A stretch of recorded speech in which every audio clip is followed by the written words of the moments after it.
Mahigit 2 milyong pisong halaga ng hinihinalang smuggled cigarettes ang nasabat sa Regional Border Control Point sa Barangay Pamutulon, Kalilangan, Bukidnon noong hapon ng Hunyo 3. Pinangunahan ng mga tauhan ng 1004th Maneuver Company ng Regional Mobile Force Battalion 10, katuwang ang Provincial Intelligence Unit, Kalilangan Municipal Police Station, CIDG Bukidnon at Maritime Police Station, Misamis Oriental ang operasyon. Inaresto sa operasyon ang 2 lalaki na kinilalang sina alias Zandro, 47 anyos na driver, at alias Raprap, 32 anyos na truck helper, kapwa residente ng Kulambugan, Lanao del Norte. Ayon sa mga otoridad, pinara nila ang isang refrigerated van na bumabiyahe mula Kulambugan, Lanao del Norte patungong Maramag, Bukidnon. Sa paunang inspeksyon, napansin ng mga operatiba ang isang rim ng hinihinalang smuggled cigarettes na nakalagay sa dashboard ng sasakyan. Nang masusing ininspeksyon ang van, nadiskubre ang mas marami pang kahon ng sigarilyo na nakatago sa likurang bahagi at tinakpan pa umano ng galvanized iron sheets upang hindi mahalata.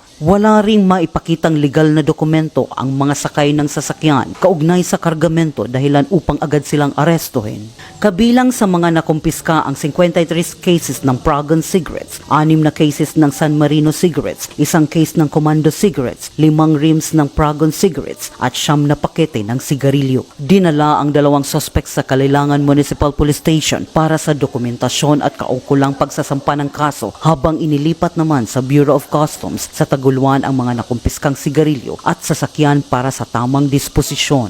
Patuloy namang pinaigting ng Police Regional Office 10 sa pamumuno ni Police Brigadier General Christopher N. Abrahano ang kampanya laban sa smuggling upang mapigilan ang pagpasok at distribusyon ng mga kontrabando sa rehiyon. Mula dito sa Police Regional Office 10, Bukidnon Police Provincial Office, ako ang iyong PNN correspondent, Police Corporal Michelle Gulay Abatayo, alagad ng batas, tagataguyod ng Balitang Pulis.